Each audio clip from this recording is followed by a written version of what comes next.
Chaque dimanche matin, je prépare mon café de la même manière depuis 40 ans, 2 cuillères de café moulu, pas 3, provenant de la boîte en métal que ma défunte épouse, Monique, rangeait toujours sur la deuxième étagère du placard juste au-dessus de la cuisinière. Je l'y laisse encore aujourd'hui car les vieilles habitudes ont la vie dure et je ne suis pas certain de vouloir me débarrasser de celle-ci. J'ai 64 ans et je suis à la retraite après 31 ans de carrière en tant qu'artisan électricien agréé. Je connais le câblage, je connais les circuits, je sais exactement à quoi l'intérieur d'un mur est censé ressembler et surtout ce qui ne devrait pas s'y trouver. Cela a toute son importance car, par un dimanche matin d'octobre, alors que je tendais la main pour attraper cette fameuse boîte de café, j'ai remarqué quelque chose derrière la photo encadrée de Monique et moi prise aux gorges du Verdon, qui trônait sur cette étagère depuis 11 ans. C'était un petit objet noir mat, de la taille d'une boîte d'allumettes épaisse, avec une minuscule lentille sur le devant et un port USB sur le côté, un dispositif d'écoute et d'enregistrement sans fil, de qualité grand public, le genre que l'on commande sur Internet pour moins de 40 €. Je l'ai reconnu immédiatement. J'ai mis mon café à chauffer sans toucher à l'appareil et sans déplacer le cadre. Je suis resté debout devant le comptoir à boire mon café lentement en regardant par la fenêtre de la cuisine le grand chêne dans le jardin où mon fils grimpait quand il était petit, et j'ai réfléchi à ce que j'allais faire. Mon fils était venu à la maison 6 jours plus tôt, il m'avait appelé le mardi en disant qu'il s'inquiétait d'une petite fuite sous l'évier de la salle de bain. Il était passé le mercredi après-midi, passant environ 2 heures à l'intérieur pendant que je lisais sur la terrasse, puis il était reparti vers l'heure du dîner après m'avoir embrassé sur la joue en m'assurant que la fuite était réparée. Je n'avais aucune raison de vérifier car je lui faisais confiance, c'était mon fils. Je me suis rendu à l'évier de la salle de bain et, sous le meuble, derrière les rouleaux de papier toilette de réserve, j'ai trouvé un second appareil, même modèle, même boîtier noir mat. Je n'y ai pas touché non plus. J'ai refermé la porte du meuble silencieusement, je suis retourné dans la cuisine pour me resservir un café et je me suis assis à la table. Mon fils, Benoît, a 41 ans et travaille dans l'immobilier commercial depuis 12 ans. Sa femme, Sandrine, gère la comptabilité de son cabinet. Ils ont une belle maison à environ 40 minutes de la mienne, 2 voitures et un appartement en temps partagé à Cannes où ils se rendent chaque mois d'août. En apparence, tout semble aller pour le mieux, mais j'avais remarqué des changements l'année dernière, ils appelaient plus souvent, passaient à l'improviste, posaient des questions insistantes pour savoir si je mangeais bien, si je dormais correctement ou si je prenais bien mes médicaments. Ma belle-fille avait même suggéré un jour, avec une douceur calculée, qu'un appartement plus petit serait peut-être plus facile à entretenir. Mon fils avait commencé à proposer de m'aider à gérer mes comptes, ce à quoi j'avais répondu que tout allait bien puisque je gérais mes finances seul depuis bien avant sa naissance. Ma maison est entièrement payée, c'est un pavillon de 3 chambres sur un terrain d'angle dans un quartier dont la valeur n'a cessé de grimper depuis que je l'ai acheté en 1998. J'ai aussi un plan d'épargne retraite et des économies modestes dont je ne me vante pas, mais qui ne sont pas négligeables. Mon fils connaît l'essentiel de mon patrimoine et sait qu'à ma mort, il sera l'unique héritier. Je pense que c'est là que quelque chose a basculé en lui, ou peut-être était-ce plus tôt et que je n'y prêtais simplement pas attention. J'ai passé le reste de ce dimanche à digérer cette vérité, 2 micros installés par mon propre fils dans ma maison, un homme que j'avais accompagné au club de foot local, que j'avais emmené aux urgences après un accident de motocross à 15 ans.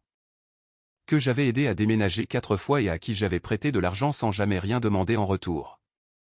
Je ne suis pas un homme qui pleure facilement, mais je suis resté assis à cette table un long moment avant de me lever. Je ne l'ai pas appelé ce jour-là, je n'ai appelé personne. Je suis allé dans mon atelier au garage et j'ai pensé, je suis électricien, j'ai passé ma vie à diagnostiquer des problèmes avant de les manipuler. On ne saisit pas un fil sous tension juste parce qu'il gêne, on cherche d'où vient le courant et on coupe l'alimentation à la source.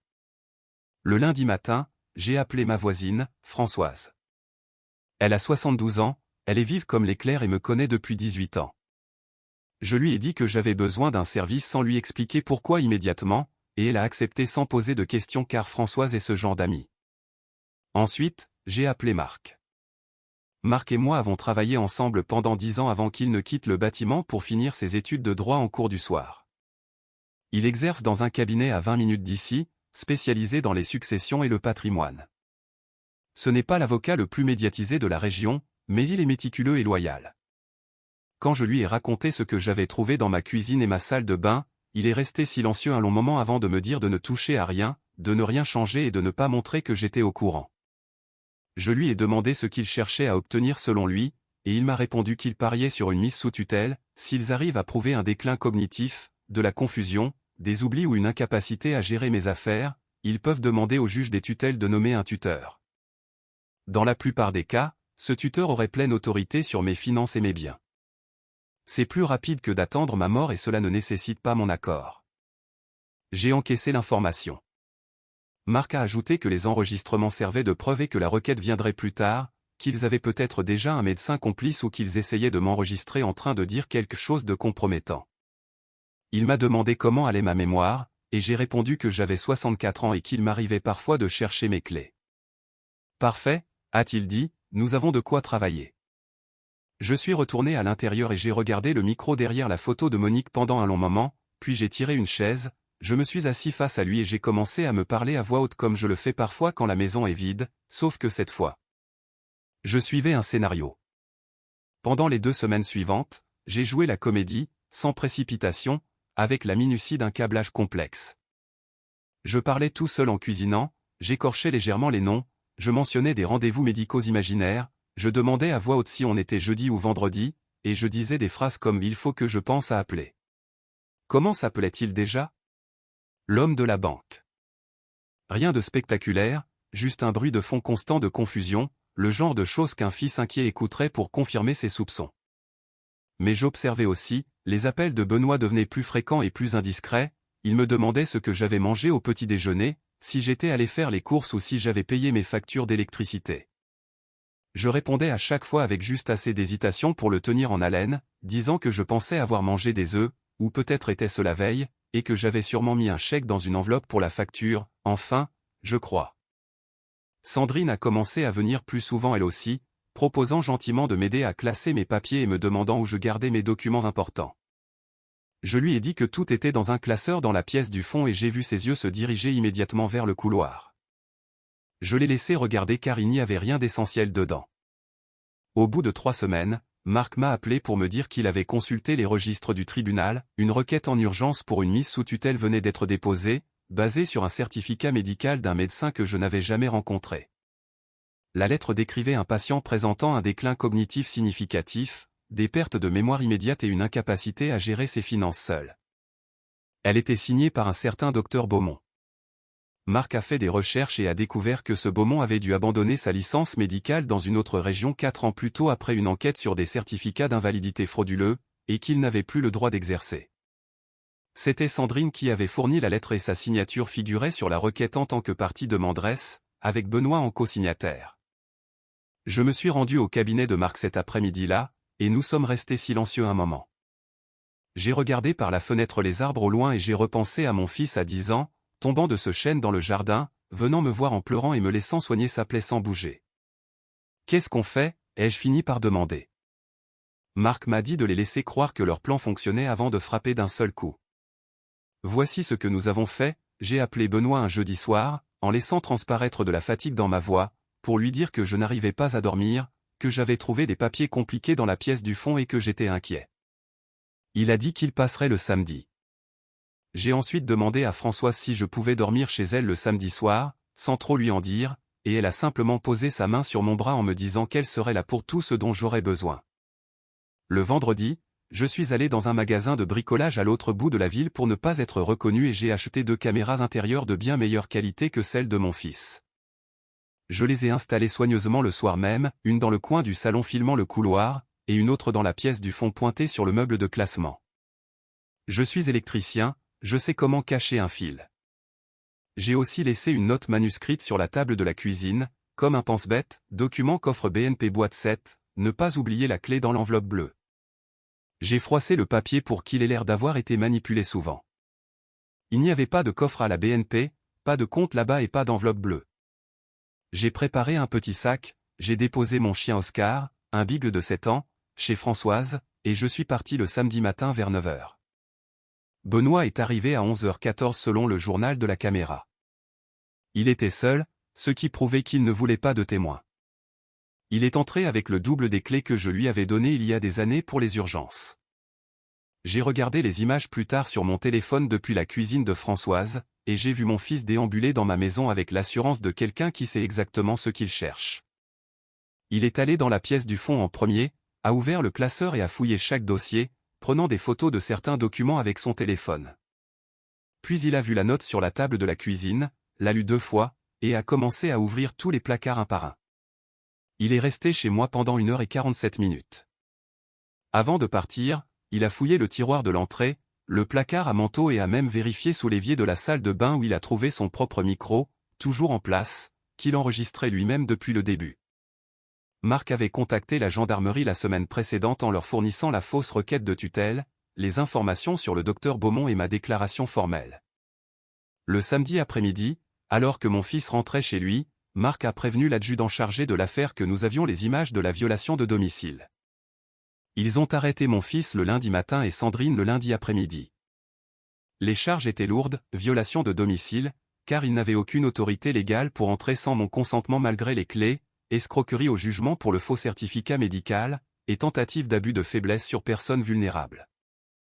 Sandrine, qui avait déposé la requête, faisait face aux mêmes accusations plus une charge supplémentaire pour usage de faux. L'affaire a suivi son cours pendant des mois. Ce n'était ni simple, ni rapide, ni propre. Il y a eu des avocats, des audiences, et ce jour où je me suis assis dans le couloir du tribunal et où mon fils est passé devant moi en costume, m'a regardé un instant avant de détourner les yeux, j'ai ressenti quelque chose dans ma poitrine pour lequel je n'ai pas de mots. Ce n'était pas de la haine, mais quelque chose de plus vieux et de plus triste. Mon fils a accepté un plaidé coupable, 30 mois de mise à l'épreuve, une amende importante et une inscription au casier judiciaire. Sandrine a eu une peine similaire avec 200 heures de travaux d'intérêt général. La demande de tutelle a été rejetée définitivement. Quant à Beaumont, il a été signalé aux autorités fédérales car l'usage de faux certificats médicaux dans un cadre judiciaire entraîne de graves conséquences. J'ai changé les serrures de la maison le lundi même des arrestations. J'ai aussi refait mon testament et mis en place un mandat de protection future, comme Marc me le conseillait depuis longtemps, afin que mes biens et mes comptes soient protégés et que ce genre de manœuvre soit bien plus difficile à l'avenir. J'ai retiré les micros de derrière la photo de Monique et de sous l'évier, je les ai tenus dans ma main un instant avant de les donner à Marc pour le dossier. J'ai nettoyé l'étagère et remis la photo droite. Monique y sourit, les yeux plissés par le soleil, et je suis resté là plus longtemps que nécessaire. Les gens qui connaissent des bribes de l'histoire me demandent parfois si je suis en colère. La réponse est compliquée. J'ai 64 ans et je sais que la colère n'est utile que pendant 48 heures, après quoi elle coûte plus qu'elle ne rapporte. Ce que j'ai ressenti, plus que de la colère, c'était du deuil, le deuil d'une version de mon fils qui n'a peut-être jamais totalement existé, ou qui a changé si lentement que je ne l'ai pas remarqué avant qu'il ne soit trop tard. Je ne sais pas ce qui est le pire. Ce que je sais, c'est que j'ai passé 31 ans à passer des câbles dans les murs et les plafonds pour m'assurer que le courant aille là où il le fallait sans causer de dommages. J'étais prudent, méthodique, je n'ai jamais bâclé un travail qui pourrait mettre quelqu'un en danger. J'ai essayé d'élever mon fils de la même manière, lui apprenant à respecter ce qu'on lui donnait et à ne pas prendre ce qui ne lui appartient pas. Quelque part entre ce petit garçon dans le chêne et cet homme fouillant mon classeur un samedi matin, une connexion a rompu et je ne sais pas quand. C'est ce à quoi je pense certaines nuits. Je prépare toujours mon café de la même façon le dimanche matin, 2 cuillères, la boîte sur la 2e étagère. J'ai déplacé la photo de Monique pour pouvoir la voir depuis la table, non pas parce que je voulais changer quoi que ce soit la concernant, mais parce que je voulais que cette étagère reparte sur de nouvelles bases. 3 mois après les arrestations, une collègue de Françoise cherchait à placer des chiens. Elle m'a demandé si je voulais les voir. Oscar est assez territorial, donc je n'étais pas sûr, mais j'y suis allé car je passais trop de temps seul avec mes pensées. Celui qui est venu poser son museau sur mon genou était un croisé berger de 2 ans avec une oreille dressée et l'autre tombante. Il s'appelait Loustic, apparemment, même s'il ne répondait pas beaucoup à son nom. Je me suis accroupi et il m'a regardé avec un grand sérieux, comme seuls les chiens savent le faire. Je l'ai ramené à la maison l'après-midi même. Oscar l'a reniflé pendant 20 minutes, a décidé qu'il était acceptable, et c'était réglé. Loustic me suit à l'atelier le matin et s'installe au pied du canapé le soir pendant que je lis.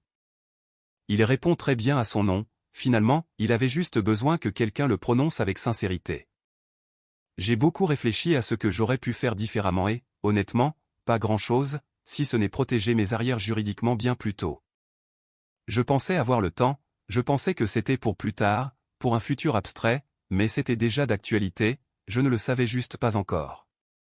Si vous vieillissez, que vous avez du patrimoine et que vous sentez des regards trop insistants sur vos biens, prenez un avocat, un vrai, spécialisé dans le patrimoine, pas l'ami de la famille qui gère les amendes.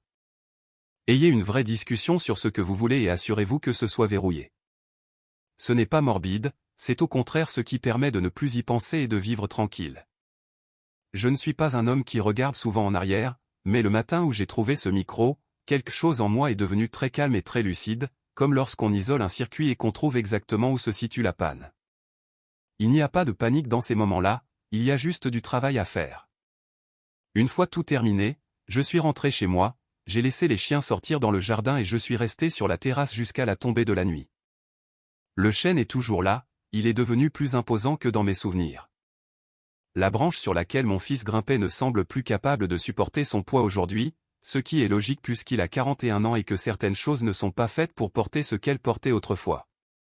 J'habite toujours sur mon terrain d'angle, ma maison est toujours la mienne, et le dimanche matin, quand la lumière traverse la fenêtre de la cuisine et éclaire l'endroit où Monique me sourit, je bois mon café et je me sens, sinon totalement en paix, du moins tourné dans la bonne direction. C'est à peu près tout ce qu'un homme de 64 ans peut raisonnablement demander.